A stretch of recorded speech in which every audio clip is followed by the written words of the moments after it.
दोस्तों, बॉलीवुड में कुछ कहानियां ऐसी होती हैं जो परियों की कहानी की तरह शुरू तो होती हैं लेकिन खत्म होती हैं एक ऐसे सवाल पर जिसका जवाब कभी नहीं मिला।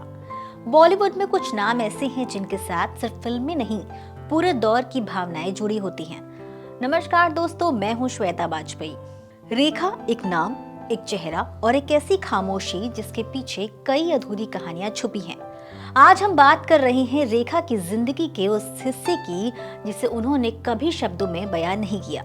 उनकी शादी और उसके बाद का वो दौर जब उन्हें इंसान नहीं, एक किरदार बना दिया गया।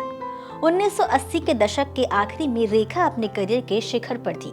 खूबसूरती, सफलता और रहस्य सब कुछ उनके नाम के साथ जुड़ रहा था।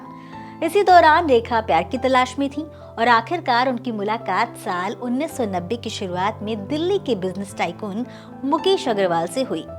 रेखा, जो रिश्तों में हमेशा सिक्योरिटी और समझ की तलाश में रही, वो मुकेश के साथ एक अलग तरह की स्थिरता महसूस करती थी। एक महीने की मुलाकात में ही रेखा ने शादी का फैसला कर लिया था। फिर क्या था, दोनों ने जुहू के एक मंदिर में 15 अप्रैल 1990 को शादी कर ली।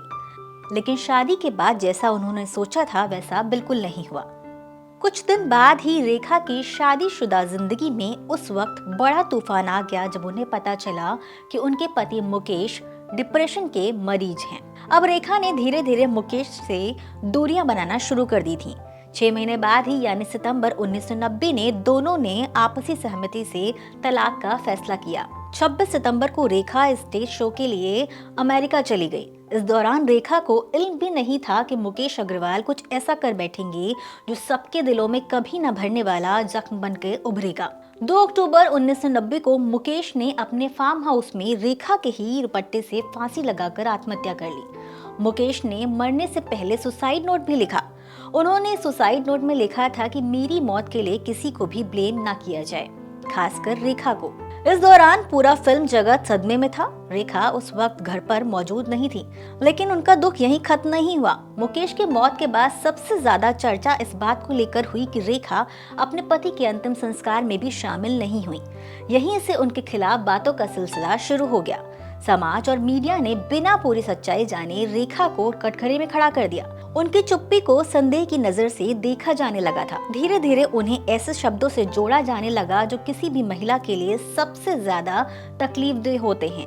उन्हें अशुभ, मनहूस, यहाँ तक कि वैम कहकर भी बुलाया जाने लगा। कहा जाने लगा कि रेखा की जिंदगी में जो भी आता है वो दुखी होके जाता है। लेकिन दोस्तों, इन बातों के पीछे ना कोई सबूत था और ना ही कोई सच्चाई। सिर्फ एक महिला थी जो अपने सबसे मुश्किल दौर में चुप रहना चुन रही थी। रेखा ने इन आरोपों का कभी भी सार्वजनिक रूप से जवाब नहीं दिया।